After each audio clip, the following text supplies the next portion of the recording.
Good morning. Good morning, Chair. Would you like us to begin with housekeeping remarks? Sorry, let me just raise the volume a bit.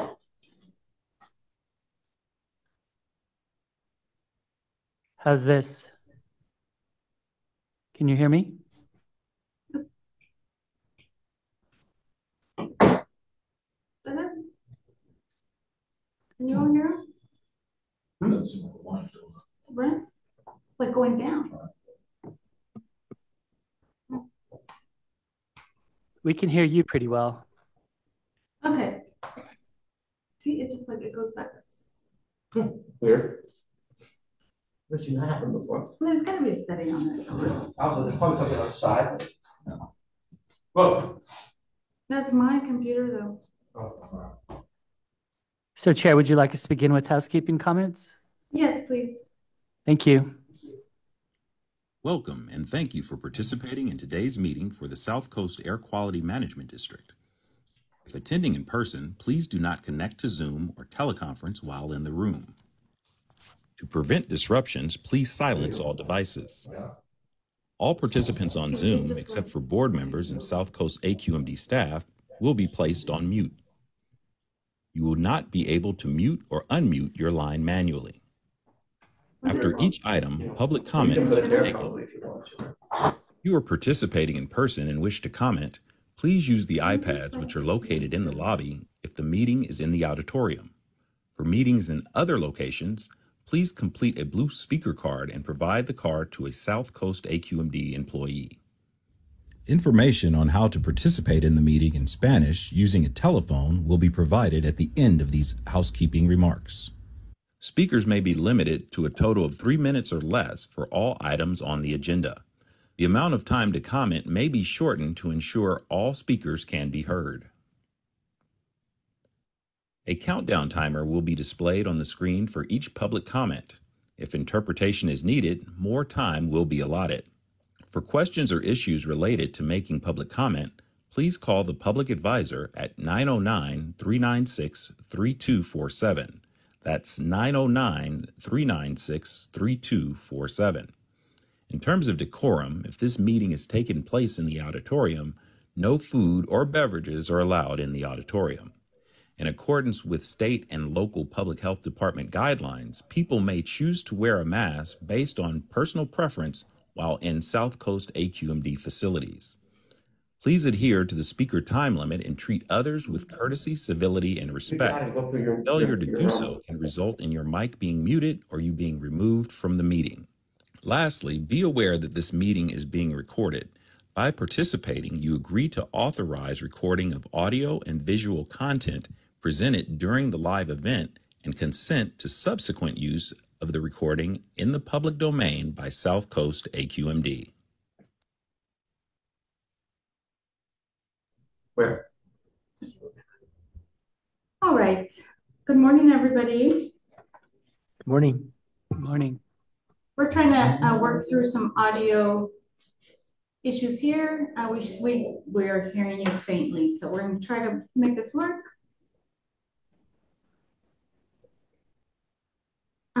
Let's call the meeting to order. Roll call. Good morning. Vice Chair Cacchiotti? Here. Board Member Krakoff? Here. Supervisor Perez? Here. And Chair Delgado? And I'm here. We have a quorum.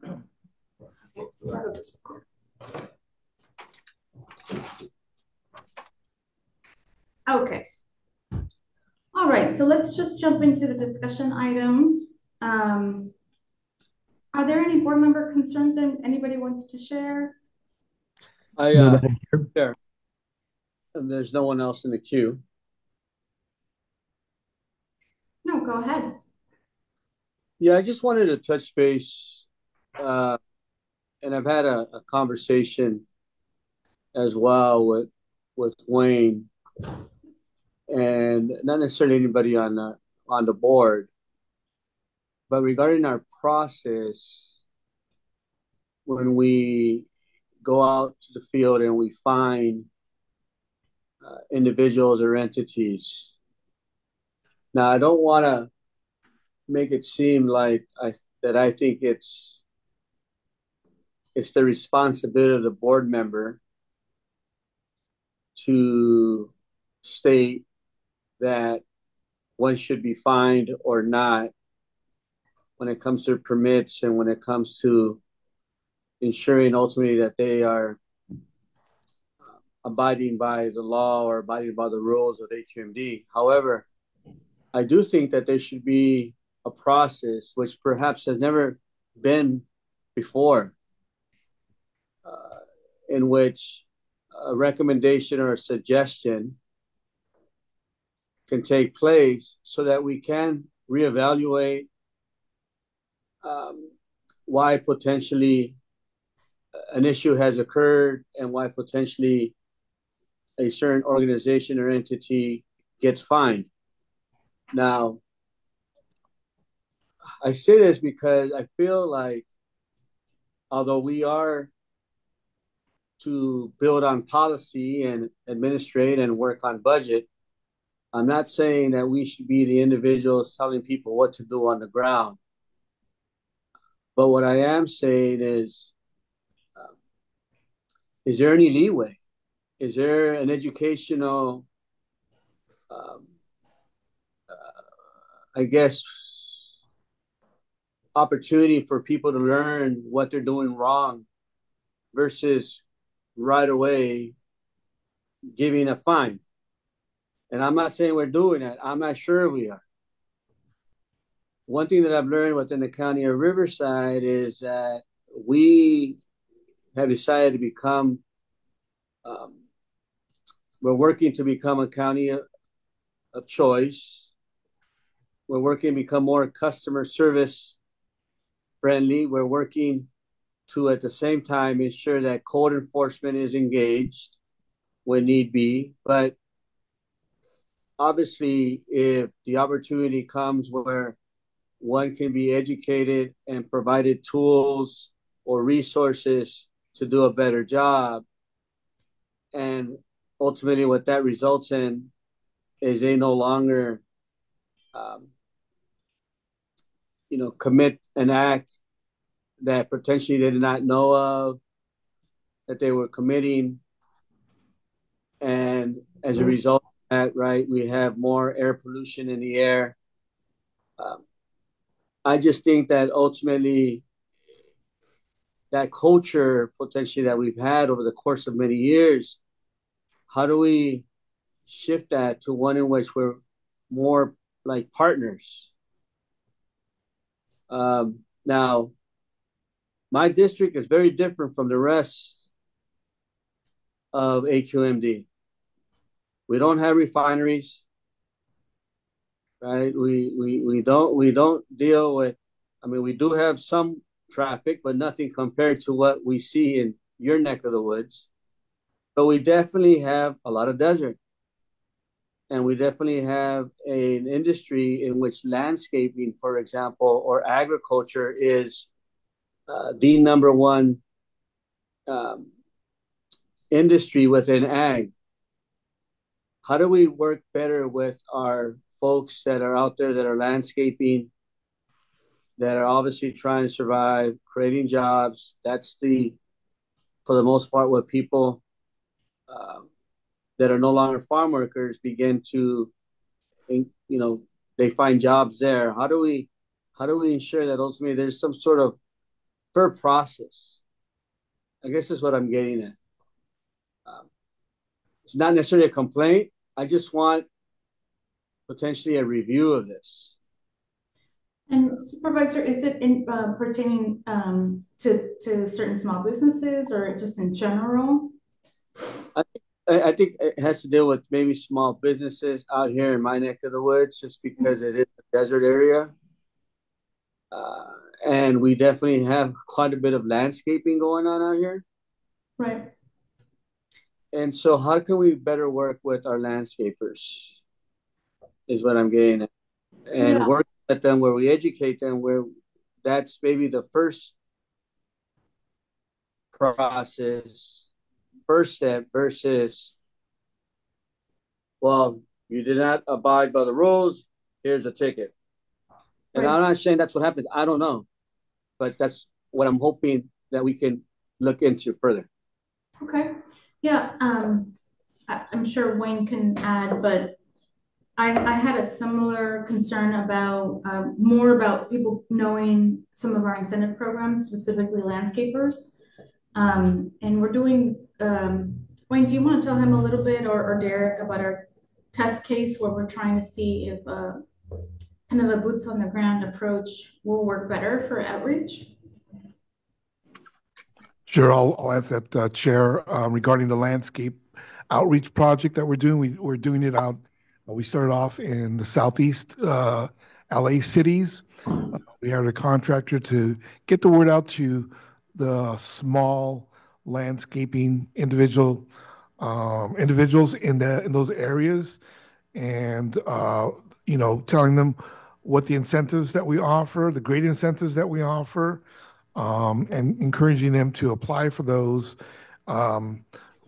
incentives, because at some point down the road, I believe, forget what year it is, where ARB is going to require all landscape equipment to be zero emission this year. Okay, thank you.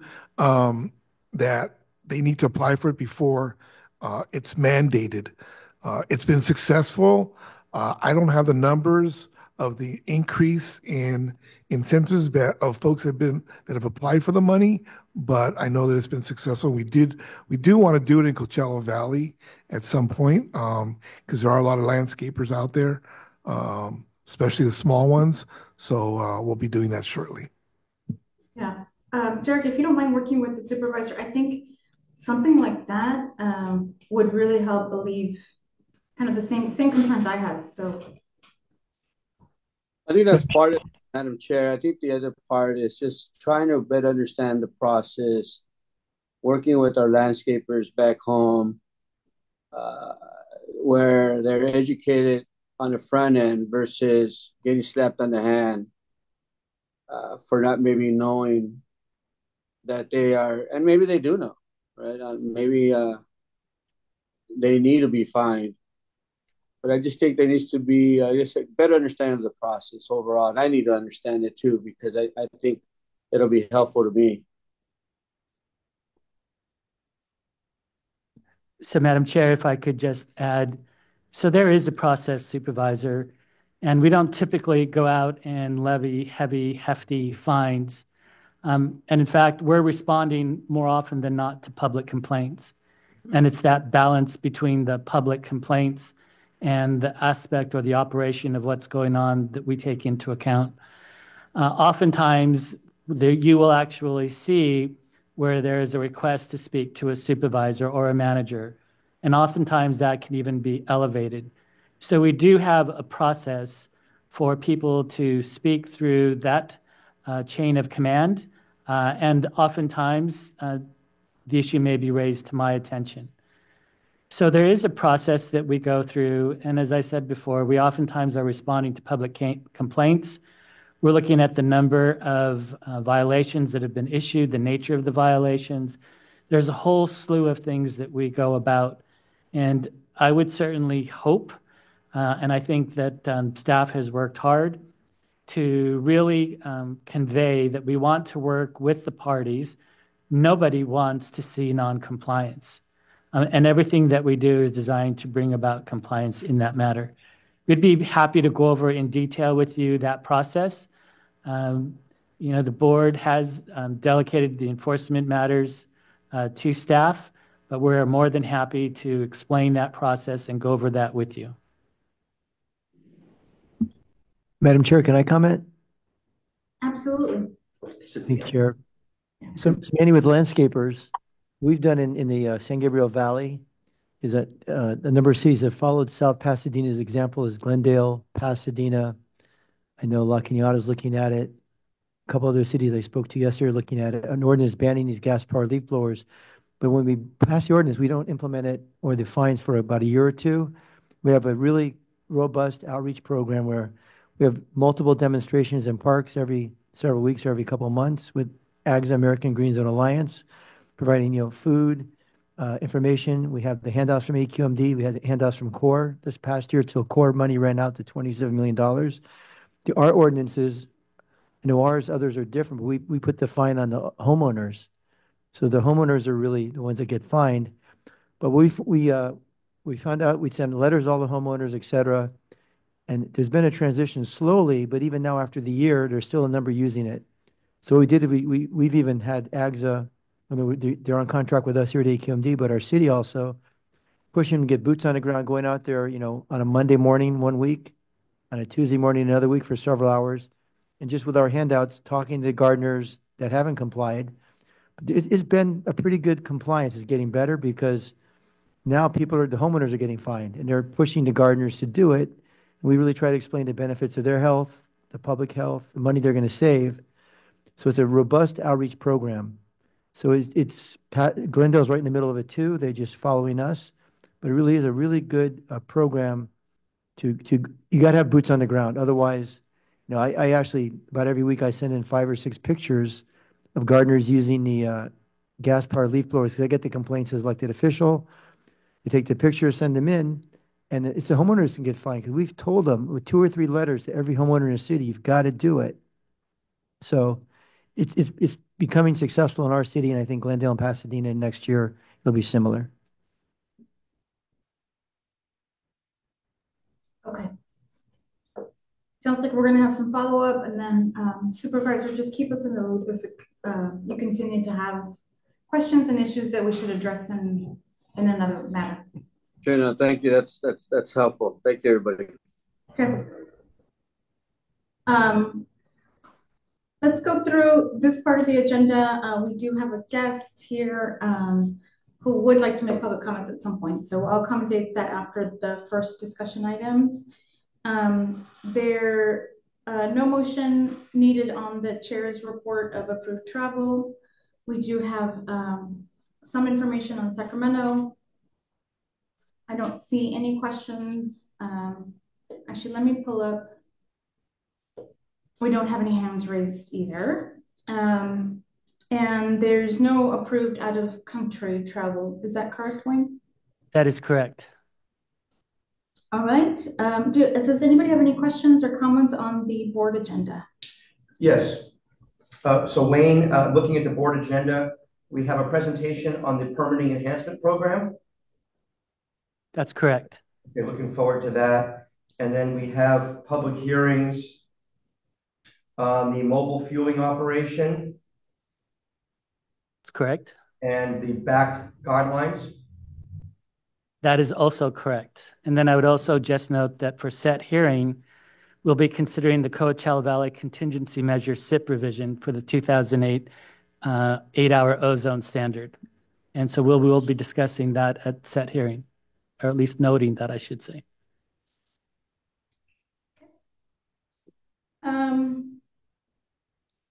Approval of compensation for board member assistants. I'll move the item. Second. All right, it's been moved in second. Any questions? Don't see any hands raised for questions from the public. Can we do a roll call on that approval? Vice Chair Cacchiotti? Yes. Board Member Krakow? Yes. Supervisor Perez? Aye. And Chair Delgado? Yes. Motion passes.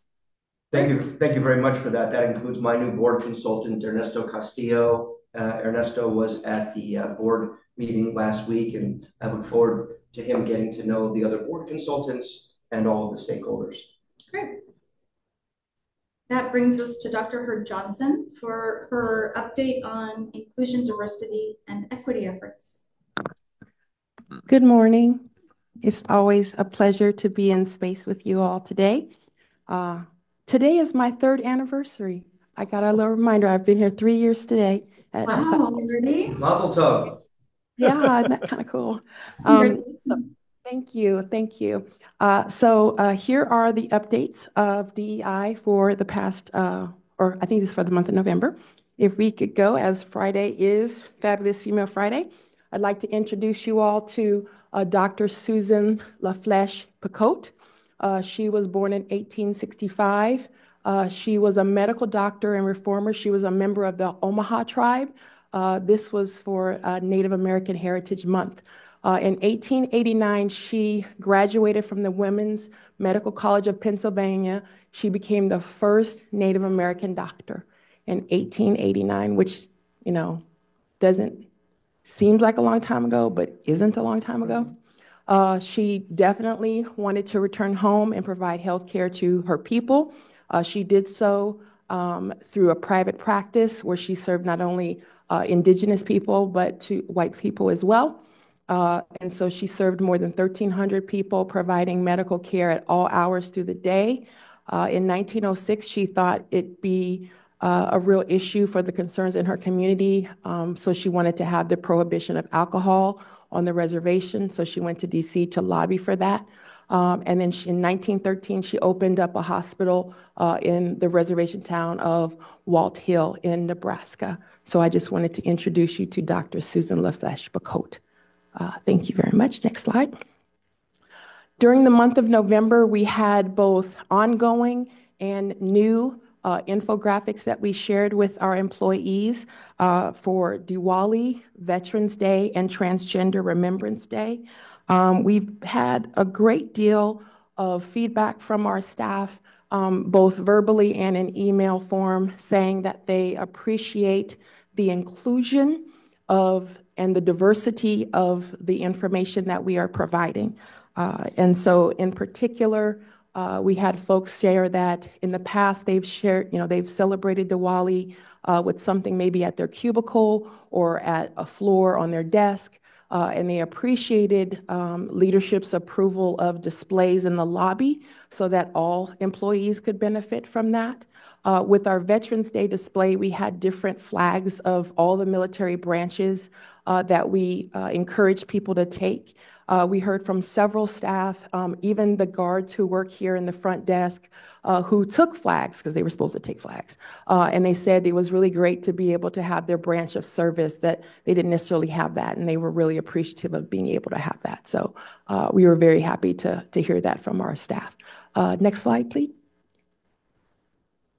So here are the two displays that I mentioned that we had for both Diwali and our Veterans Day display. One of the things that we also took from that Veterans Day display, and I'm working with HR to have a veterans acknowledgement form, so that when someone starts to work here or someone who's currently working for here, if they want to be acknowledged when we do have the Veterans Day events or Flag Day events, that they can be included. And so we're asking folks to opt into that. So we're working with our HR department to see if that can be a part of our new employee orientation.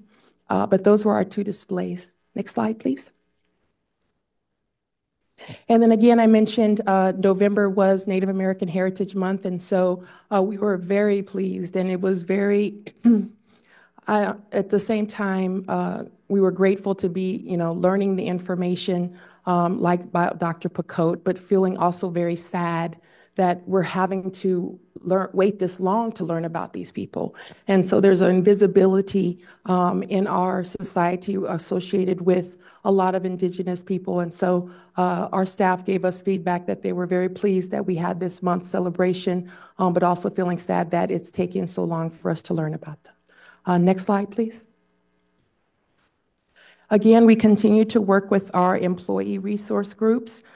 We were very pleased in the month of November that the different staff members are paying attention to different issues of social injustice that are taking place in our society and in our area. But what's been really working is the employee resource groups working together. And so they're, in society, sometimes folks don't talk to each other. And that's a real and true thing. And our employee resource groups are trying to be allies and advocates to one another, and we're seeing that. And it's really started to display, continue to display. It also has led to, I think, less instances of miscommunication because there have been more purposeful and mindful communication between the groups. So next slide, please. Also, we were scheduled to go out into the East LA, Boyle Heights, West Commerce community for our C3PO, which is our critical community conversations for purposeful outreach. But we were mindful of the Highway 10 or the Freeway 10 closure. And so we rescheduled that for another time because we just knew that there was a lot of things going on for that community that they really needed to focus on that as opposed to our visit. But what, again, I am pleased in the 3 years that I've been here is that when I first arrived, I was primarily working with just our employee groups, and we're more agency-based. But now working with community air programs, we're increasing staff's interaction with the community. And not just amongst ourselves, but with the community. And I do have to say that what's been really great about it is that it's not always through a trauma lens. We're learning about the communities in terms of their history and their background and their people and what they're doing, but it's not always through a deficit mindset where it's something bad happened to them, something bad happened to them. It's been more purposeful.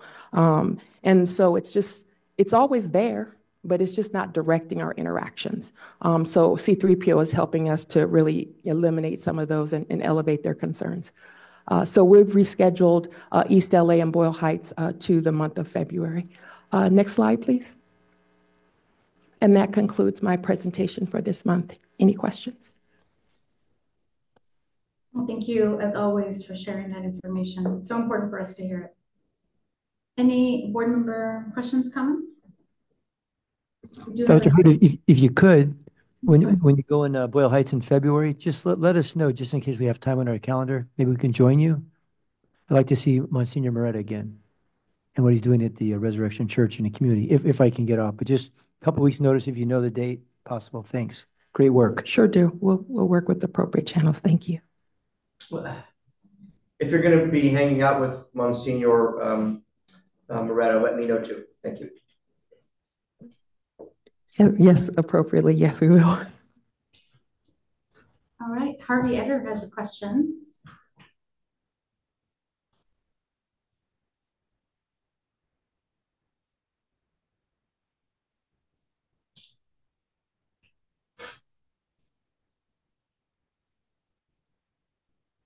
Hello, am I being heard?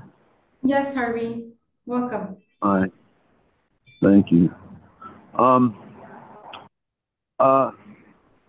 We wrote a paper over 40 years ago called the Low Income Solar Equity Program with the PUC in 1981. It was part of the first solar finance initiative in California, I believe anywhere in the country, for solar.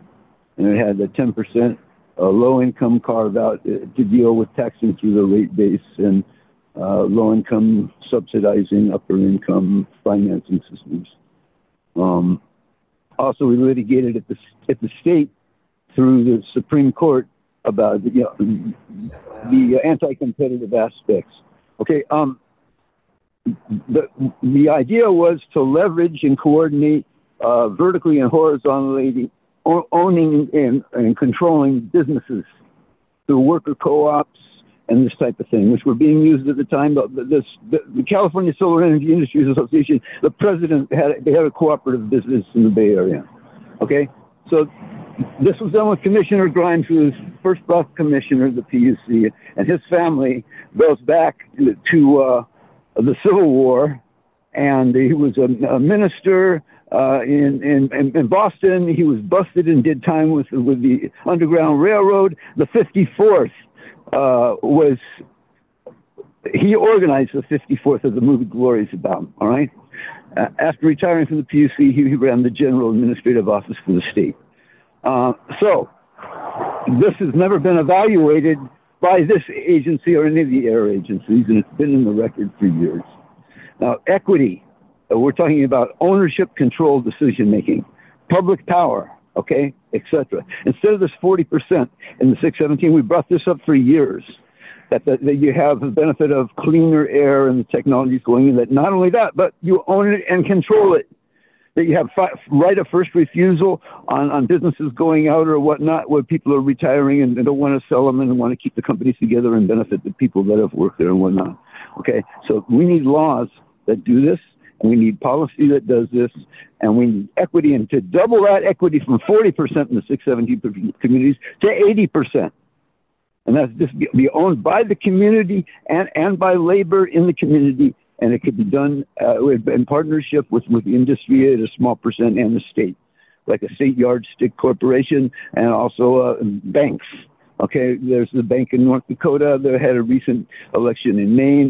This is being done, et cetera, et cetera. So we need a more expanded view of equity. And we're also incorporating, we brought on the record from the economist Piketty.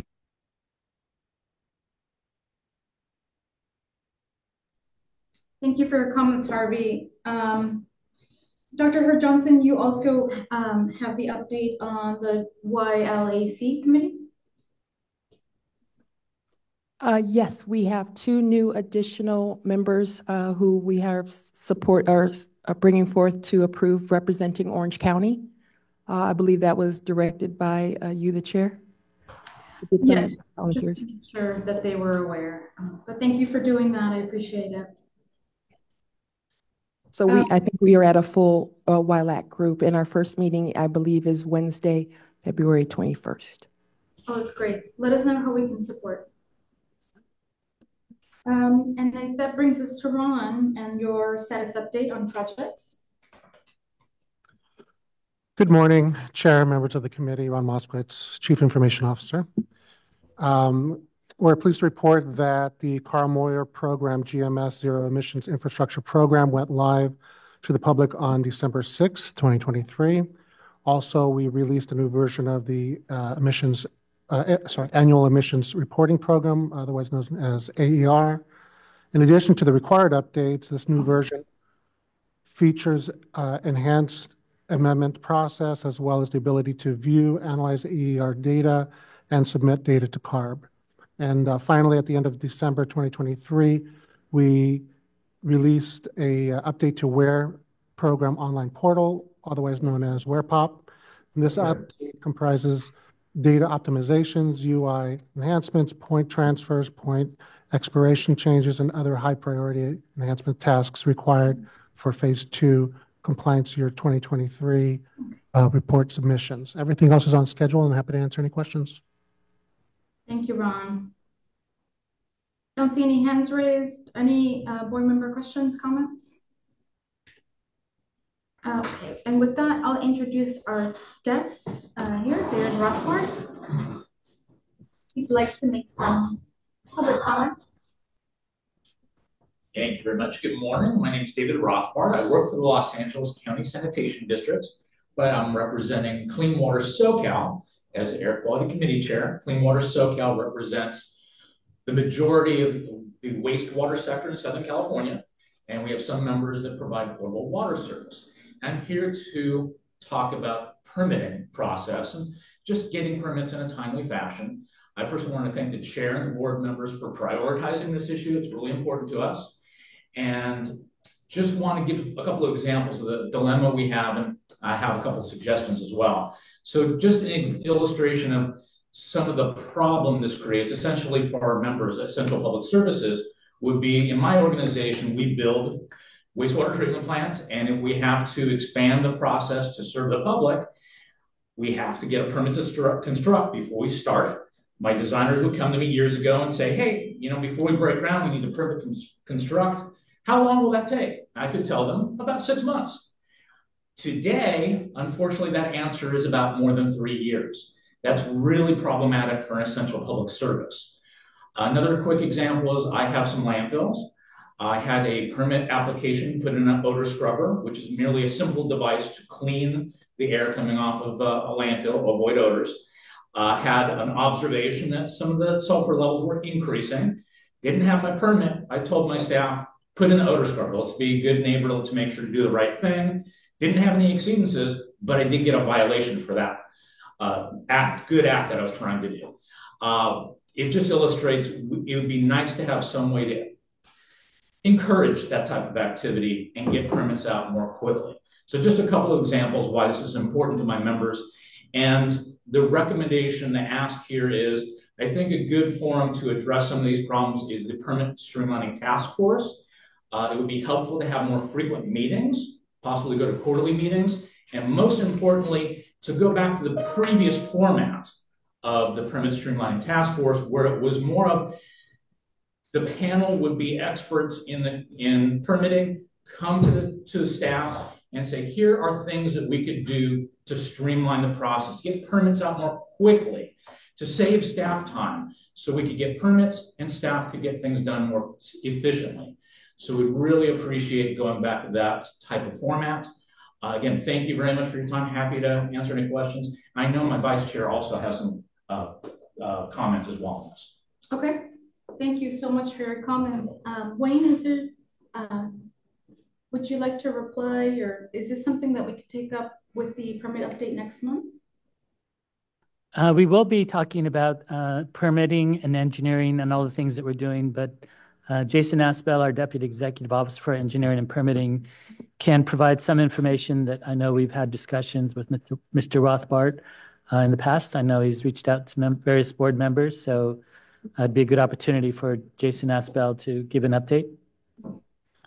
Yes, thank you, Wayne. And I'll give a brief summary on some of our efforts. We are going to be discussing this in February board, also at the Permit Streamlining Task Force on January 24th, which our task force is going to parallel our PEP efforts.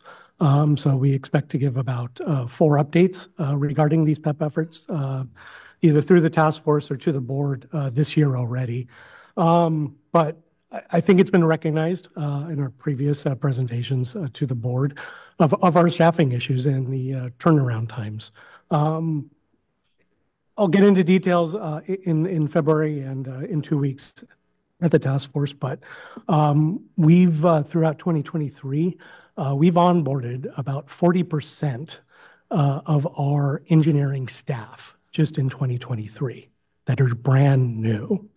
We are going through a very rigorous training program in order to get back to our same production levels. That is our goal. Right now with the new staff, we could throw double the staff. If they're not trained, they're not producing at those same levels. So that is our focus.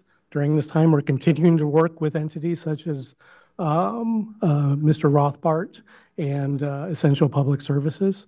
And in permit streamlining, we are going to be presenting some process streamlining measures, multiple policies we've developed in the last quarter, 2 quarters, to address some efficiency issues.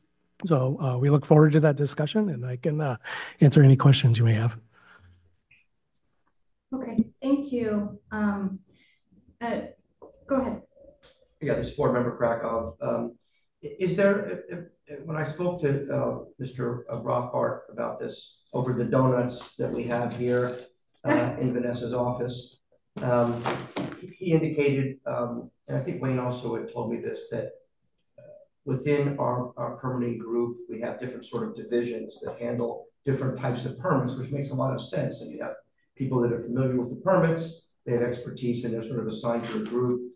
But there's something about this particular group that deals with the public utilities, the wastewater facilities, the landfills, and that group is particularly impacted. Is that the case, Jason? And is there anything we can do about that? Yes. We refer to them as our waste management team. They are heavily impacted. We did do a reorganization about a year ago where we removed workload from that team and diverted it to a team that had a lesser workload. We're continuing to evaluate that and use our special projects team to get trained up to be able to support that team as well. The other factor we have had in the last year or 2 is some very major cases with Hyperion, now Chiquita, and Sunshine Canyon landfills that are heavily impacting the resources of not only the permitting side, but also the compliance side, where we're involved in orders for abatement and trying to get these facilities back into compliance with how they're impacting the surrounding communities. Yeah. So let me first just make clear, I don't envy you.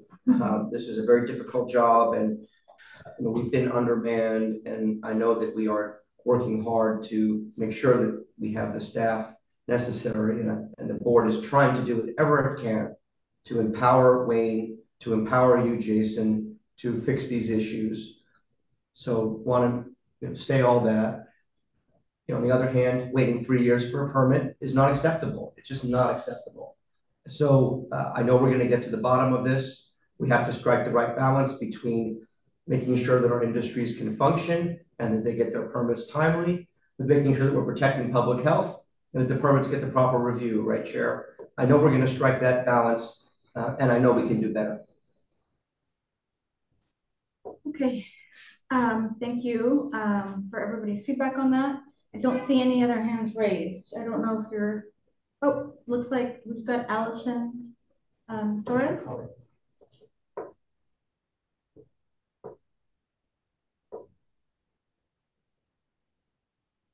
Good morning. Can you hear me okay? Yes, I think so. welcome. Sorry, I didn't realize that there was the queue to raise my hand for public comment. But good morning, board members. My name is Allison Torres, and I'm also representing the Clean Water SoCal, formerly known as SCAP. Thank you for the opportunity to provide comment here today. I'm the vice chair of the Air Committee for Clean Water SoCal, and we represent about 80 wastewater and water agencies throughout Southern California, most of which are located in the South Coast Air District jurisdiction. I'm here today to provide some comments and feedback on the topic of permitting, just to echo some comments made by David Rothbart. I do want to express our appreciation to the board for identifying permitting as a priority topic, as was just discussed. And I do thank South Coast staff for their efforts to improve the permitting process. However, on behalf of the Clean Water SoCal members, I need to provide comments here today and communicate trends our members continue to experience. Permitting for our sector continues to be lengthy and complex. I realize some of the permits for our member facilities may fall in the more complicated permitting category compared to other sectors. However, our members also experience lengthy, complex permitting for straightforward permits, such as equipment description updates that have no emission changes. These permit delays affect public water and air quality improvement projects for our member agencies, and delaying these important projects for our facilities, which serve the public, is an impact to us. We appreciate the efforts that staff have made, including hiring staff and closely tracking applications. However, we haven't seen much improvement for our sector. Clean Water SoCal wants to collaborate with South Coast and other stakeholders on ways to simplify the process without compromising the district's statutory obligations for issuing permits. I'd like to end with some suggestions for consideration. Similar to David's suggestions, we do recognize that staff are busy, but more frequent permit streamlining meetings would be a good opportunity to provide stakeholders and the South Coast more opportunity to discuss streamlining ideas. Secondly, we would suggest an adjustment to the streamlining meeting format. The presentations are informative, but it doesn't allow collaboration with streamlining committee members and staff. We suggest changing the format that encourages more collaborative discussions with stakeholders on permitting issues on more specific topics. Ideally, this collaboration would provide a forum to identify common experiences and yield ideas and solutions to streamline. Thank you for listening to my comments today, and we look forward to continuing these discussions with staff and the board. Thank you, Allison. I've just made a note to myself just to listen into the next meeting and get a sense of what, I've not attended a permit streamlining task force meeting, and I'll just be an audience member, Wayne, on that, just to get a feel for it. So since this is one of my priorities, I would like to help where I can. So Jason, no need to change anything that you're doing. I just want to listen. Okay, with that, I'll go to the action items. We've got Ron's list of pre-qualified vendors. Is there a motion or any questions on? I don't have any questions. I'm prepared to make a motion. So I'll move the item. Second. Okay, it's been moved in second. Can we get a roll call, please?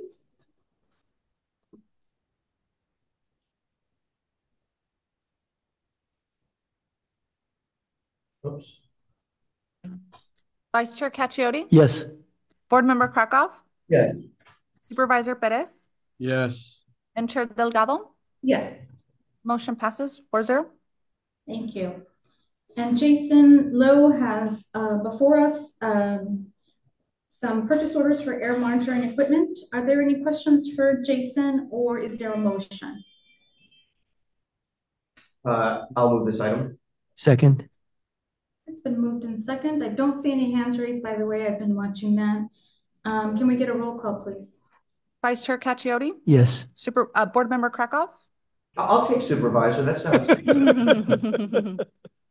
yes. Supervisor Perez? Yes. And Chair Delgado? Yes.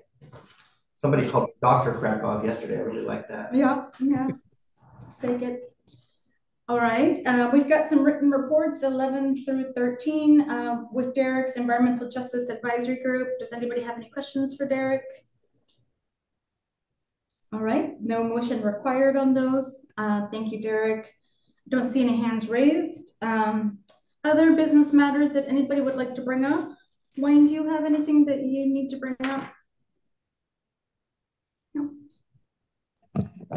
Not at this time. Thank you. Okay. Wayne, our agency is going to DC later this month or early February? Early February. Terrific. And looking forward to that. I know this is very important and really, the timing is really good. Yeah. All right. I'm going to open it up for public comment. We do have 2 hands raised so far. And then if there's anybody in the different audiences of the offices, let me know. But I'll start with Harvey Etter.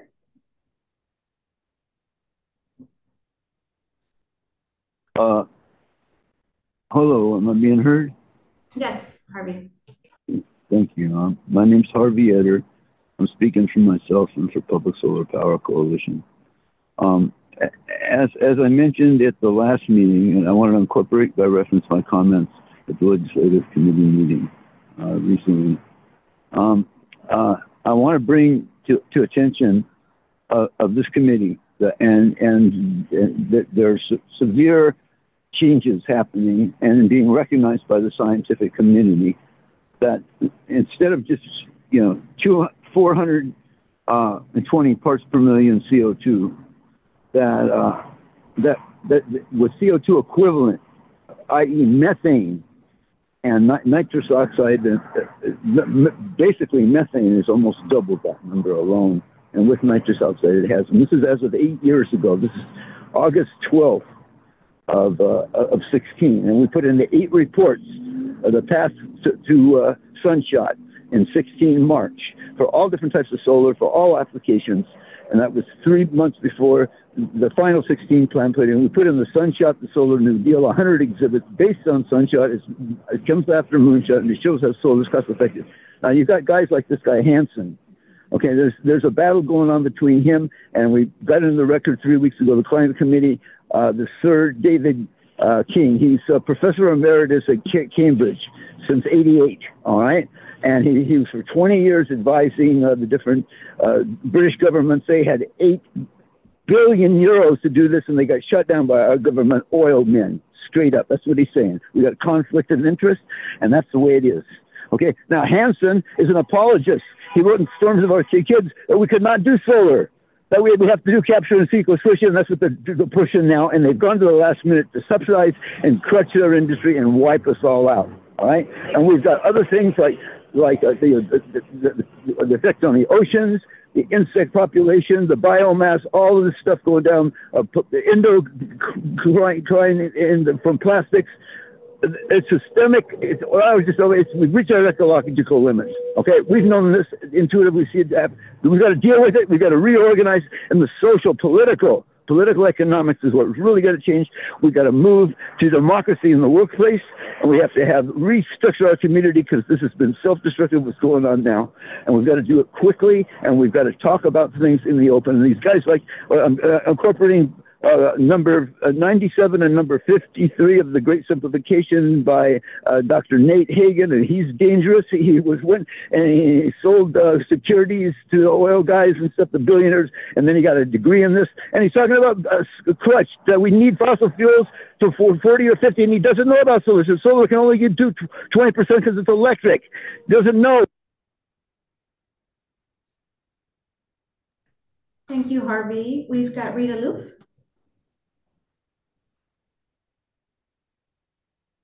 Good morning. Rita Loof, Director of Environmental Affairs for RADTEC International. Happy New Year to you all.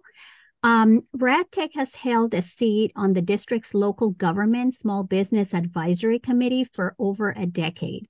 For as long as I can remember, a report of the LGSBA meeting has always been on the administrative committee's agenda. But for the past few months, there has been no report included in this committee's agenda.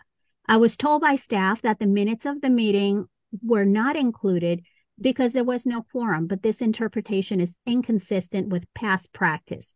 And as a matter of fact, if you look on your agenda today, items 12 and 13 are the minutes of the EJAC where there was no quorum, yet they're included.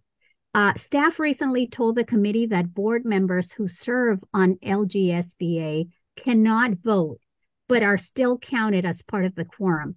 This is inconsistent with how the board runs other committees like the Legislative Committee, where board members vote on legislative positions. It does not make any sense that people who are serving on an advisory capacity would have more voice than the actual board members. Committee members requested a modification to the charter to clarify these issues months ago, but nothing has been done. Traditionally, the committee has had a passive role of listening to staff presentations. Our chairman, Mayor Rodriguez, who has served with distinction, has expressed a desire for the committee to take a more active role.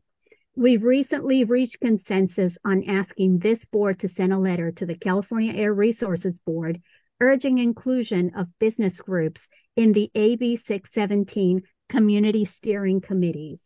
At the last meeting, staff took a position that the effort was untimely because CARB had already approved their blueprint.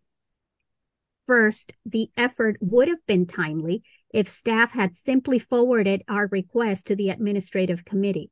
Additionally, CARB's adoption of the blueprint is irrelevant for purposes of ensuring that the business community has equal access to the AB 617 process. I understand staff shortages, but let's keep in mind that it takes a lot more time and energy to put up a fight.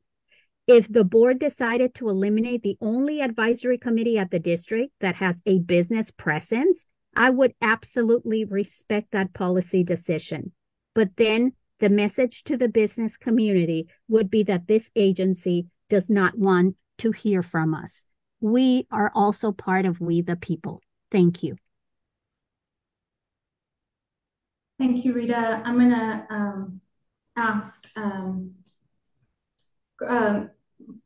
council member Rodriguez to follow up with you, and I did receive your message about this, so I will follow up. Bill Lamar is another speaker.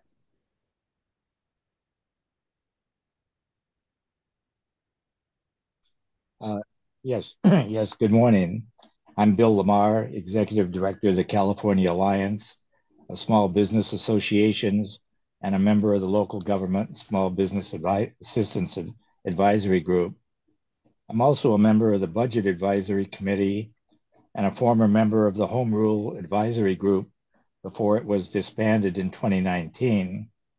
For the record, I was a member of the district's Blue Ribbon Panel, which was initiated in 2001 by the then Administrative Committee to review the operation of 6 board advisory groups and the Advisory Council and make recommendations to enhance their effectiveness.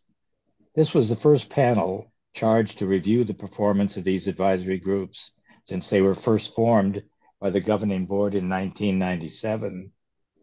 The panel consisted of the board chair, members from environmental organizations, regulated businesses, local government, and district staff. Our charge was to review and provide recommendations on the missions, charters, reporting mechanisms, procedures, and operating schedules of these groups. Additionally, we were asked to provide recommendations regarding membership, methods of appointment, reappointment, and other activities and issues that affected these groups' functions. I give you this bit of history to illustrate the credence that the governing board gave to have these advisory groups provide advice, expertise, and recommendations to board committees, the governing board, and the staff on community issues, technological issues, economic and business issues, as well as government policy. Because it's been rumored that staff may disband the local government small business advisory group, I wanted to point out the perceived disparity that this would show between the governing board and earlier governing boards in the way you devalue the importance of the input and expertise of the business, local government leaders, and business leaders have to offer by further distancing yourselves from the entities you regulate and serve. Thank you. Thank you, Bill. I'm happy to have Wayne chime in, but there's no move to disband the committee. It did go to quarterly, but there's no other discussions that I'm aware of. Wayne, I'm assuming your thoughts are consistent. Thanks, Madam Chair. Actually, you and I spoke a little bit about this yesterday, and the issues that were raised with regards to the charter of LGSBA, we hope to be working on. I think the challenge that we have is how we bring that either before the governing board. So we were talking about perhaps bringing it at the February board agenda or going through the LGSBA committee first. But there are a number of issues that do need to be addressed, ranging from membership, the makeup of that membership, the quorum, and some of the issues that have been raised. So we will move expeditiously. I think, though, that it will take some consultation, some discussion with the committee as well. So that may take some additional time as well. But perhaps we can begin on some of the more immediate aspects and then continue on so that we get the full benefit of input from the business community, whom we, of course, respect, as well as other members as well. Yeah. And just to clarify, that was to increase membership and add some additional board members. I know the council member has been working actively to try to make this committee more interactive. So I think it's a little, we have to give them a little bit of time to get through that. But I'm happy to address issues with any constituent that wants to opine on how what that committee looks like. All right, with that, I don't see any other members of the public with raised hands. Is there anybody in the auditorium or in your office, Supervisor? Okay, our next meeting is February 9th. Everybody have a wonderful day. Have a good weekend, everyone. Thank you. Thank you, everyone. Bye.